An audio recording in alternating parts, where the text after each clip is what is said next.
Good morning +1 non medical class. आज से मैं आपको केमिस्ट्री पढ़ाऊंगी। ठीक है, केमिस्ट्री में फर्स्ट चैप्टर पढ़ेंगे हम some basic concepts of chemistry.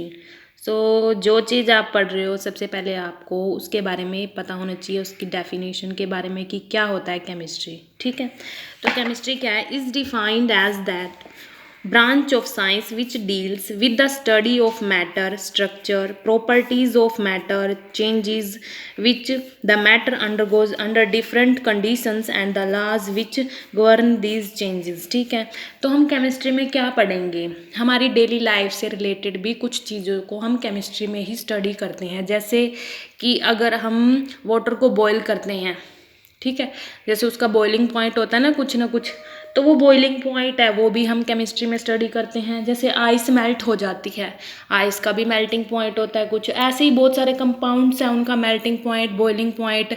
ऐसे ही हमारी लाइफ से रिलेटेड कुछ चीज़ें होती हैं, हम उनको केमिस्ट्री में स्टडी करते हैं। ठीक है, क्या लिखा है? द ब्रांच ऑफ साइंस, ये साइंस की एक ब्रांच है chemistry. Which deals with the study of matter. Matter क्या होता है आपको पता होना चाहिए। मैटर होता क्या है?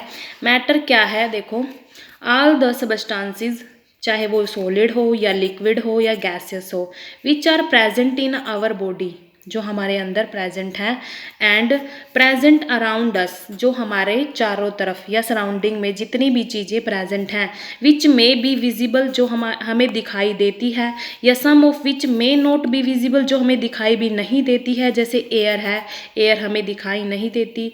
आर मेड ऑफ मैटर, वो सभी क्या है? मैटर है। जो हमारे आसपास की सराउंडिंग में जितनी भी चीज़ें हैं वो सब क्या है? मैटर है, जिसको हम फील कर सकते हैं अपनी 5 सेंसेस के थ्रू, जिसको हम फील कर सकते हैं वो सब क्या है?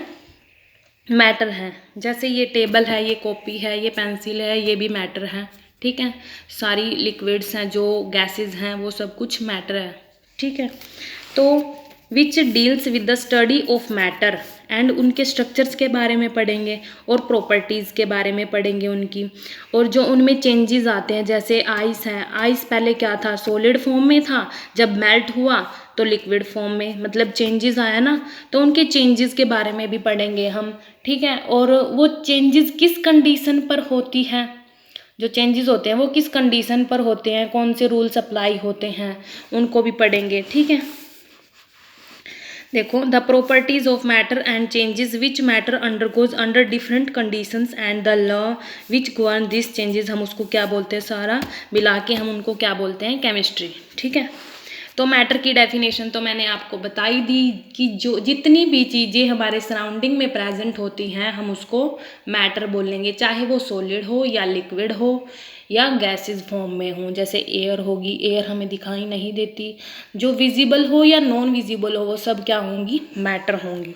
ठीक है, all the substances are made up are atoms and molecules. ठीक है, जो ये सारी जो मैटर हैं वो किससे मिलके बना होता है? एटम से और मॉलिक्यूल से।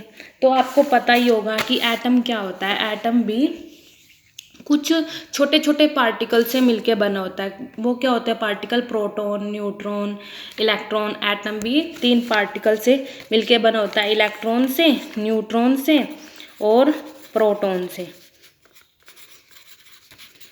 ठीक है, इनसे मिलके बना होता है। लेकिन जो मॉलिक्यूल है वो कैसे बनता है? जैसे एक एटम ये ले लिया हाइड्रोजन का और एक एटम ये ले लिया, 2 एटम से मिलके एक मॉलिक्यूल तैयार होता है। ठीक है, जब ये एटम्स ऐसे, इनके ऑर्बिटल्स हैं, वो ओवरलैप करेंगे तो हम उनको क्या बोलेंगे?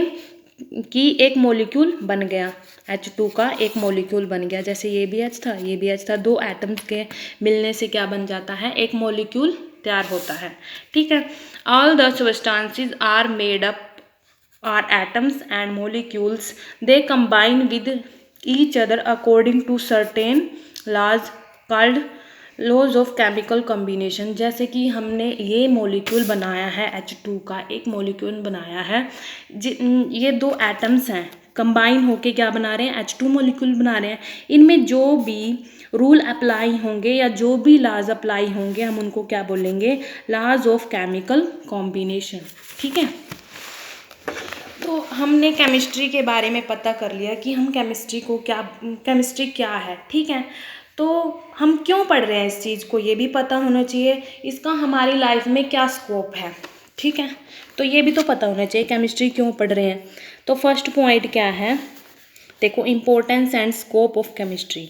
फर्स्ट पॉइंट क्या है, increase in the production of food की प्रोडक्शन इंक्रीज करने के लिए, जैसे through the use of chemical fertilisers, insecticides, fungicides and pesticide, इन सब को फर्टिलाइजर्स हो गए, जैसे यूरिया होता है ना, यूरिया हम जैसे खेतों में यूज़ करते हैं अपनी फसल को ज़्यादा अच्छे से बनाने के लिए, ठीक है। इंसेक्टिसाइड्स जो इंसेक्ट्स को किल करने के लिए काम आती है, फंगिसाइड्स एंड पेस्टिसाइड्स, इनको यूज़ करते हैं। इन सब को हम केमिस्ट्री में स्टडी करते हैं, ठीक है, जो हमारी डेली लाइफ में यूज़ होती हैं ये, ठीक है। सेकंड क्या पढ़ेंगे हम, contribution to better health and sanitation, मतलब हमारी हेल्थ को बेटर बनाने के लिए भी केमिस्ट्री का यूज़ होता है। कैसे, through the use of life saving drugs, हम ड्रग्स को यूज़ करेंगे और अपनी लाइफ को सेव रख सकते हैं। जैसे एग्जांपल सिस्प्लैटिन, ये प्लैटिन है जो एक ड्रग है। ये प्लैटिन दो टाइप का होता है, एक सिस और एक ट्रांस। जो ट्रांस प्लैटिन होता है वो हमारे लिए डेंजरस होता है। जो सिस प्लैटिन है वो किस में यूज़ होता है, कैंसर में, कैंसर की बीमारी में यूज़ होता है। Cisplatin and taxol are used for cancer, ठीक है। एक ये हो गया drugs, AZT is used for AIDS victim, मतलब एड्स की बीमारी में यूज़ होता है। जो ये ड्रग्स हैं, ड्रग्स पढ़ रहे हैं हम, जो सिस्प्लैटिन, ये किस में स्टडी करते हैं हम, केमिस्ट्री में स्टडी करते हैं। और ये ड्रग्स किस में यूज़ होते हैं, हमारी लाइफ को सेव करने के लिए यूज़ होते हैं, ठीक है। यहाँ पे भी केमिस्ट्री का यूज़ आ गया ना। तो नेक्स्ट पॉइंट है, and also through the use of analytics, antibiotics, antiseptics, disinfectants and insecticides and anaesthetics can save our life. जैसे एनालिटिक्स क्या होती है, जो पेन को कम कर देती है, ठीक है। एंटीबायोटिक्स होगी, एंटीबायोटिक्स जैसे फीवर वगैरह हो गया, टाइफाइड हो गया, उन जो हम मेडिसिन लेते हैं एंटीबायोटिक्स, वो भी हम केमिस्ट्री में स्टडी करते हैं। एंटीसेप्टिक्स होगी, डिसइंफेक्टेंट हो गया, इंसेक्टिसाइड्स होगी, और एनेस्थेटिक्स जैसे सर्जिकल ऑपरेशंस होते हैं उनमें बेहोश करने के लिए एनेस्थेसी वो इंजेक्शन देते हैं ना, उसको क्या बोलते हैं, एनेस्थेटिक्स, ठीक है। वो हमारी लाइफ को सेव करने के लिए ये ड्रग्स यूज़ किए जाते हैं। तो हम इन ड्रग्स को किस में स्टडी करते हैं, केमिस्ट्री में, ठीक है। तो थर्ड पॉइंट क्या है, increase in comfort and luxury by use of synthetic, जैसे fibre, buildings materials, metals, iron हो गया, एल्यूमिनियम, कॉपर, सिल्वर, इन सभी मेटल्स को भी हम केमिस्ट्री में स्टडी करते हैं। जैसे articles use like soap, detergents की, ये कैसे बनते हैं, paper, glass, plastics, polymer, chemistry में स्टडी किया जाता है। सो ये सारी क्या है, ये सारी आर्टिकल्स हैं जो केमिस्ट्री में स्टडी किए जाते हैं। तो ये सारे आर्टिकल्स हैं वो हमारी लाइफ में यूज़ होने वाले हैं, ठीक है। फोर्थ क्या है, nuclear and atomic energy involving use of uranium हो गया, जैसे प्लूटोनियम हो गया, वो किस में यूज़ होता है, न्यूक्लियर रिएक्टर में। ये न्यूक्लियर रिएक्टर है, आप फिजिक्स में डिटेल में पढ़ेंगे क्या होता है न्यूक्लियर रिएक्टर, ठीक है। हम केमिस्ट्री में क्या करते हैं, यूरेनियम और प्लूटोनियम कैसे बनता है, इनके बिल्कुल बेसिक स्टडी करते हैं इनकी कि ये कैसे बनता है। तो ये यूरेनियम और प्लूटोनियम किस में यूज़ होता है, न्यूक्लियर रिएक्टर्स में, ठीक है। Application industries, chemistry has played an important and useful role towards the development and growth of the number of industries, मतलब ये क्या कर रही है, डेवलपमेंट इंक्रीज करी इंडस्ट्रीज की भी। कैसे, जैसे example glass and cement, paper, textile बनते हैं ना इंडस्ट्रीज में, पेंट वगैरह, पेट्रोलियम, शुगर, प्लास्टिक एट्सेट्रा, ये सारे हम किस में स्टडी करते हैं, केमिस्ट्री में ही स्टडी करते हैं। जैसे एप्लीकेशंस इन वॉर, जो वॉर्स होते हैं ना, युद्ध होते हैं, उनमें भी जो वेपन्स का यूज़ होता है वो हम किस में स्टडी करते हैं, उन वेपन्स को केमिस्ट्री में ही स्टडी करते हैं। देखो, chemistry has also increase the striking power of man in the war times, it is responsible for the discovery of highly explosive substance, explosive मतलब बहुत डेंजरस, सच एज जैसे पॉइजनस गैसेज होगी, like mustard gases, mustard gas क्या होती है, poisonous होती है। Many other deadly weapons, जैसे एटम बॉम्ब हो गया और हाइड्रोजन बॉम्ब हो गया, इनके बारे में भी हम केमिस्ट्री में ही स्टडी करते हैं, ठीक है। जैसे अब आप यहीं तक करना आज का काम, ठीक है। तो आज के लिए यही है, आप इसे अच्छे से पढ़ना। Thank you.